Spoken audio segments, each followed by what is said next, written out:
And welcome back to another episode of Into the Wilderness, brought to you by CEWIL Canada. I'm your host, Dan Lonergan, and we are still live from Halifax, Nova Scotia, and CEWIL 2023. We're on day 2, early morning out here on the East Coast, and still doing content. Got another exciting conversation coming up right now this morning, bright and early, with Cherine Zananiri, who is the Director of Experiential Learning and Cooperative Education from Concordia University. And you've got an interesting internship program running at Concordia that looks to target specific students, and it's called Beat the Odds. And so, first off, welcome to the show. Thanks for getting up bright and early and joining me. Good, Dad. Thank you. Thank you for this opportunity for me to speak about what we do at Concordia. We're very proud of it. So what's really interesting, even before talking about this particular program, is to speak to you about the commitment of the university. So this past August, our president made a commitment that every undergraduate student graduating will have at least one experiential learning opportunity in their degree. And to make our lives a little harder, by 2025, the target is 2. Okay. So this means a lot of work, but interesting work. And honestly, this is what students are asking for. They are looking for that experiential learning activity experience to enrich their careers and to help them navigate their journey and to decide where they should land. And so I know we're going to talk about this specific internship program, but that's an interesting point, kind of the commitment from the institution and the target being 1 for now, and then in a couple of years being 2. And it was, so my role as the Associate Director of Experiential Learning at Brock, we had a similar mandate a couple of years back to get to 1, and we were able to do that. And now when I look at the numbers, we're close to 2. It's like 1.9 on average, but it's, it does take a lot of time, as you mentioned, to do the tracking properly, to really identify, program by program or degree by degree, the mapping, to identify where those gaps might be, where might there only be that one opportunity in a course of a 3 or a 4-year degree. So reading a little bit more about the Beat the Odds internship and noticing on your website that, yes, it targets a number of underrepresented groups, but it's also like students from any faculty can participate in this internship. So talk to me a little bit more about the program, how it came to be, when it started, and kind of the vision at the beginning of what you wanted this to be. So it's very befitting we're talking this morning because just to make a little link, today is World Refugee Day. It is. And the theme for the UN is hope away from home. So in designing the program, that aspect of hope is very much intertwined. It is to provide that hope for students that would typically not be hired. Okay. And also with the aim of leveling the playing field. So it was launched in summer 2020 with 5 students. Yeah. So very small group. And it was specifically designed with a small group. Okay. Because we wanted to ensure success. And we wanted to accompany the students in every facet of their internship journey. And in doing so, one, they specifically applied for it. And they also were supported in how to interview, but not just the typical things that we do at the co-op office or in career centers where they follow the how to interview, etc. No, our coordinators would sit with them in the interview.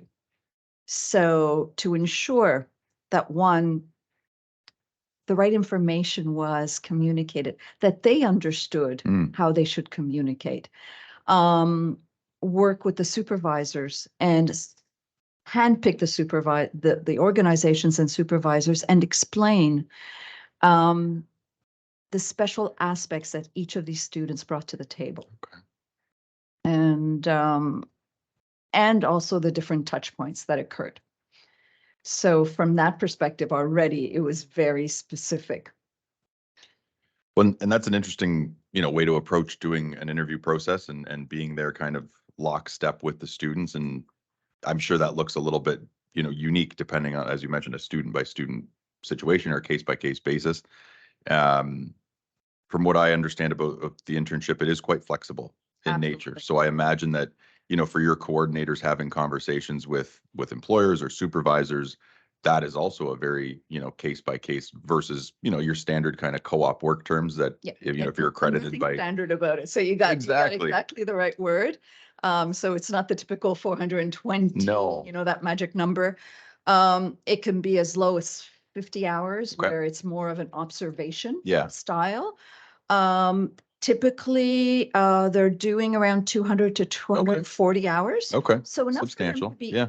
immersed in their organization and to be able to have an impact in their work.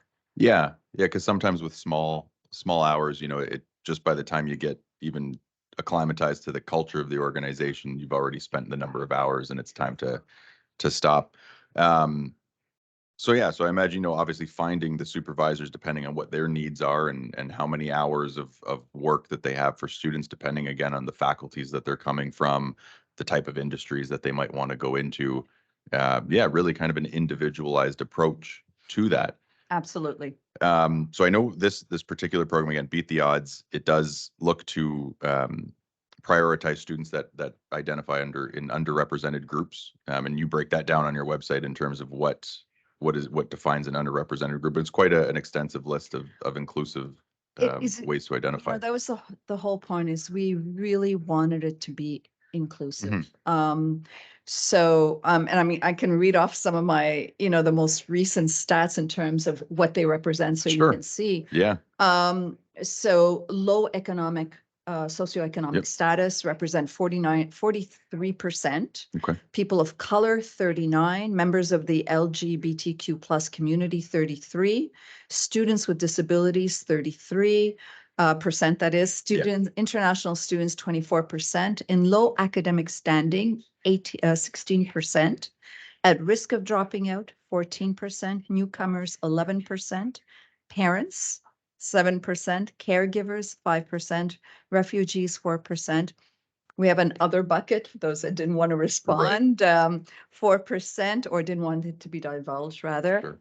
Indigenous, 1%. For in terms of gender, for women, 62, men, 25. Gender fluid, non-binary, two-spirit, about 11%. Okay. And 3% that did not want to identify. It's a good representation across a number of different groups there. Absolutely. I'll come back to kind of the top categories, but you mentioned low academic standing. Yeah. And that being one of the areas that qualifies, which for me, like on a personal level, is very interesting because from what you see in a lot of institutions across the country, specifically when it probably more so, and I know this is a co-curricular program, but more so when we have like curricular internships, that academic standing is typically the top prerequisite to eligibility in an internship, which is interesting if you try to, unpack the history of, okay, well, why did that prerequisite come to be? Mm-hmm. Why do we require a student to have an 80 or an 85% average to participate in an internship? And oftentimes it's, well, there's no hard evidence to support it. It's a preference, it's an expectation or an assumption that those students will perform better. But I'm not part of the camp that buys into that. I'll argue that, is it the student that maybe has, an average in the 70s or potentially below that could actually stand to benefit more from a hands-on internship experience and potentially have more incentive to perform well in that. So I really like that you open this up to students who identify or can verify through probably your registrar's office of low academic standing. So I just really like that as a category in there. We tend to forget that not all students have the privilege of just being students. Yeah. And they may be like, apart from that, have children, Absolutely. have to have more than one job, plus go to school. And so something has to give. Yeah. It's not a reflection of intellectual capacity, curiosity, ability to perform. Sometimes it's time. It could be a language barrier. It could be also issues with certain disabilities that prevent them to succeed. I'm a parent of an autistic child that absolutely brilliant off the wall. If you look at the grades, you'd go, really? Yeah. That, the typical academic environment just not suited to certain strengths. Absolutely. Right. And so how do we allow students to stretch those skills and their strengths in other ways? And that's, I think, where different types of work integrated learning and experiential learning come into play, huge to allow students to find their path, that maybe, might not just be tests and midterms and, studies out of a book and research. Exactly, tests. I mean, some students just simply freeze. And panic. Yeah. It's so you mentioned, so it's a co-curricular program. So again, it's flexible in terms of the number of hours. So obviously that might impact a student's decision based on their curricular course load of how many hours they do this internship. What, just from your experience with this program running, what is it? Does it typically look? Is it a student kind of doing this, on the side while they're doing their studies, or do these typically happen more in the summer when students aren't in courses? It's all year long. Okay. And the key element is flexibility. Right. So it varies per student. It varies per internship. Okay. So when we recruit the students and then match them, because we match them with the posting with the employer. So this is where also that more personal touch occurs to ensure success. We want them to succeed. Of course. We want them to have a positive experience. And both from the employer side as well as the student side. Sure. So, we have our employers are repeat offenders. They come back and they say, we want to do this again. Well, that's interesting. I was talking to my guest yesterday, Cora Dupuis, who had, she's doing some research into co-op supervisors, and that was a topic that she is looking into is what makes supervisors, whether they're for co-op or internships, want to come back and keep engaging with students in one way, or maybe stretching their wings and engaging with students in multiple different ways. And so again, that might be something that maybe your coordinator team has seen. Have you seen it where an employer who has typically taken a co-op student now maybe takes a co-op student and an internship student from this program? It varies. Sure.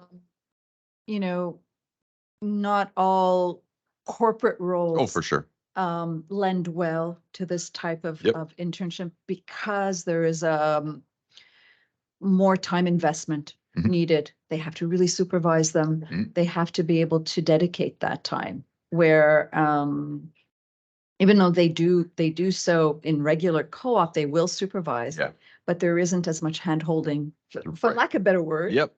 That is needed. However, we are getting some larger organizations that are so interested in joining in and being part of the Beat the Odds program. Right. And well, you said it started in 2020, so it's only been a couple of years. So maybe, in the next handful of years, you may see some of that growth between the employers that you typically work with on one side, maybe now working on both, and just, again, branching out the ways that they engage with students from Concordia. So as far as, you mentioned at some point the element of funding in this, and so that these positions, the intention behind them is that they are paid, even though they are co-curricular and they're incredibly flexible in terms of hours, but pretty adamant that they are paid. They are paid. Yeah. We do not believe in free labor. Students need the money. Absolutely. 1, 2, they need that recognition of being paid.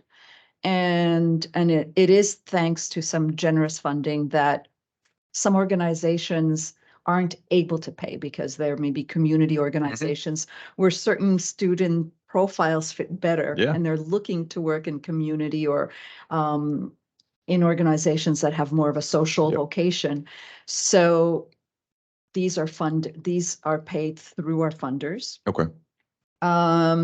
We have other portions of our funding that also covers our internal resources. So we're able to manage to have coordinators and admin support to ensure the smooth running of this program. Right. And you mentioned kind of how they're involved in almost every step of the way. So that does require a lot of, human resource power and capacity to be able to make sure that these students get that. You said it started with 5 students. Do you know what it's up to, or what the most recent iteration was? Last year we recruited 236 students. So since the start, about 364 students, but we haven't placed them all. Right. And this is the thing also, is that we can't guarantee it. Sure. And the same even when we'll get more job postings and more employers that want, but we haven't hit those numbers. Right. We typically go anywhere between 20 to 60 odd students per term. That's still significant growth from 5 in 2 years, right? Absolutely. And as the awareness is growing, we're getting more traction. It's very attractive as well as a funding proposal, right, to organizations who see the value from an EDI perspective, and who really want to pay it forward. Absolutely. And well, especially given that, you mentioned the top group based on the statistics that you've seen is low economic status, or identifying as low economic status. And even just from some data that we've run internally at Brock, and being fortunate recently to receive a bursary from CEWIL Canada to do a very similar thing, to fund specifically targeted underrepresented groups, and seeing the financial barriers that the students are identifying to participate in things like internships, like clinical practicums, like field placements. And it's things that I think a lot of people overlook in terms of potentially being a significant barrier, things like transportation and gas. And in some cases, if they have to pay rent to relocate to take on an internship in a different town, or if they don't have a vehicle, okay, well then they need to find an internship or a placement that's on a bus route, or they need to rent a car, or whatever it might be. But just the mountain of examples that students are coming forward with and saying, this is everything I would have had to face without any kind of, bursary, or in this case, funding or payment coming back the other way. So I'm all for the it must be paid. I think that's amazing in terms of, especially it being co-curricular and so flexible. I'm sure there was, push of like, oh, well, we'll see what happens. And if they don't end up being paid, they're not. So I really like that you've stuck by that. Yeah. This was from the beginning. Amazing. And that's why we also kept it small. Of course. At the beginning, to say, we need to ensure that the students get paid. Yeah. And, we have some generous corporate funding, some large organization, financial institutions, as well as some others that joined in. We have foundations as well that want to have their name behind this, which is, we're just so happy and pleased.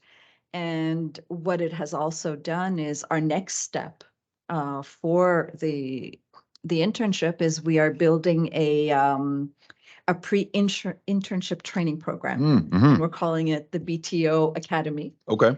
And really, it's to equip our students with professionalism skills. Yep. And some of them may seem very basic, but as you know, when we talk about communication, it's an ongoing challenge. Absolutely. Skill. And so we're presently designing it. We're doing it also in consultation with students. Nice. We want to hear from them, and we're going to build a few short modules to get feedback and sort of test it. We're also going to be launching an extensive library of practical EDI resources for employers. Nice. And we had a couple students working on developing all these resources. So we're curating it, compiling it, and making it available. Because you would think organizations would have, Yeah. their diversity chief or their EDI initiatives, but no. No. And No, and I think it's a valid point of, where do institutions have a role to play in educating the supervisors and the employers and partners that we work with from industry, and knowing that, they come from just a wide array of backgrounds, much like our students. And so their understanding and knowledge of how to engage with student talent will vary. And that will come with time. It will come with experience on their end. So where do we make sure that if the end goal is the ultimate student experience, or ultimately the student experience, and that being of high quality? I think we have a role to play in that, nurturing that relationship with the employer or the partner or the supervisor, whatever, tag they're taking on, just as much as we prepare our students, and not really assuming that they come with anything already. And if in conversation we come to learn that they do have an extensive background, okay, amazing. But if there's ways that we can help through the work that we do, I think across work integrated learning, it's definitely a piece of the puzzle. absolutely. So I'm excited to hear kind of what the future of the program looks like. I think that the professionalism piece is, to your point, yeah, it's an ongoing topic of interest, I think, to people who work in this space, and just seeing, the changing in generations of students and what they start post-secondary with versus maybe what they started with a handful of years ago, and just how they develop their own skills, and ways that we can go about building that programming and keeping it innovative and creative, but with the same underlying, again, professionalism as a trait hasn't changed all that much, but the ways that I think we can articulate that and educate students in that area is one that needs to keep changing. So I'm interested to see kind of where that goes. And us too. I mean, honestly, it's not for lack of ideas Yeah. or initiatives. It's I think what's limiting us is absolutely capacity. I'm not going to Yeah. tell you anything Oh, for you sure. don't Yeah. know. And financial resources. Yeah. Obviously, because it does take important financial resources to be able to deliver on that. Right. Yeah, and those are the two big ones that always, it forces you to pick, one thing at a time, and kind of really prioritize what it is that you go after with the time that you have and the money that you're able to put towards something. But sounds like, your institution's looking at it in the right way of wanting this to be a top priority, building it into, whether it's, currently in a strategic plan, or, might be in the next iteration, whatever that might be. But that's a huge piece, I think, with any institution that I've seen, where growth has been able to happen, and real success and change is when it is supported across the board, right, from the ground up and from the top down. Absolutely. And everybody can kind of move in the same direction, and address the challenges that will come, right? And it talks about financial resources, it talks about capacity, and if people are on the same page to start with, those conversations tend to go a little bit easier than when they're not. So sounds like everything's moving in the right direction with Right. Concordia. It's fantastic, and we're blessed that we also have different offices within the institution that we can also lean on, be it our Black office, Mhm. Black student office, our equity office, our Indigenous Yep. office, so that way we can also learn, because we Absolutely. have a lot of learning to Oh, do. for sure. So we can better support our students and better inform our employers. Mhm. And also our potential funders, because they need to understand, Yeah. where their money is going, Yeah. how we're using it, and also inform them and help them understand that we also need the internal resources, because if we have one coordinator can help multiple Yeah. students instead of funding, a couple of internships. Right. So it's that mindset as well that we're trying to put in place. Oh, for sure. Yeah, it's, ever changing kind of ecosystems, but to have those other internal offices involved, I think, is extremely important, of, rather than trying to go at that work alone without the advice and expertise of those individuals, probably not the best approach. So when you can engage with those offices, if your institution has that variety of them, that absolutely involving them in the conversation, involving them in the development of the programming, looking at it, reviewing it, making it, changing it for the better, term after term or year after year, and just constantly growing in the right direction. But And no, even this for our whole office. Yeah. Whereby there is a working committee that was created to help us develop our very small knowledge, because we don't have enough knowledge on decolonization, on equity, on and all. We speak about it. We realize we don't know much about it. Nope. And so this has been an internal office effort as well. And we've received some internal training from these different offices as well. Yes. Well, and through this type of program, you learn a lot more about your student population and what they bring to the table, what they have, what they bring with them, and what they have kind of in their back pocket, or whether that's positive or negative, unfortunately, in some circumstances. But it's really how do we take that information to serve them better, to make sure that the overall, in this case, university experience for them is as positive as it can be, and truly set them up for success for whatever the next chapter in their journey might be. So I love the program. I love what you're doing for students from any program. I just like that it's completely wide open and accessible and flexible and paid. Yes. Which it's like for me, it's checks all the boxes in that sense. I welcome anybody who's listening to this. I think if they want to reach out to our coordinators and the team. Yeah. They're going to hear the passion, the dedication. Yeah, absolutely. And you can hear some of the success stories, which they're incredible. Incredible. Yeah. Quick search on Google, you Beat the Odds Concordia, first link that comes up. And if you're listening, feel free to reach out to Cherine or anybody on the team there. And so I just want to thank you again for taking the time this morning to sit down to talk a little bit more about Beat the Odds and the work that you're doing at Concordia. So thank you very much. Truly my pleasure. And I know my team is really, really pleased and proud that we're able to speak about it and showcase it. Yeah, well, and I hope you're enjoying the conference, and I won't keep you any longer. I'll let you get back. I think there's another session starting, and we'll be back with some more content later on today. A couple more episodes planned to sit down and record. So for those listening, thanks so much, and we will see you next time.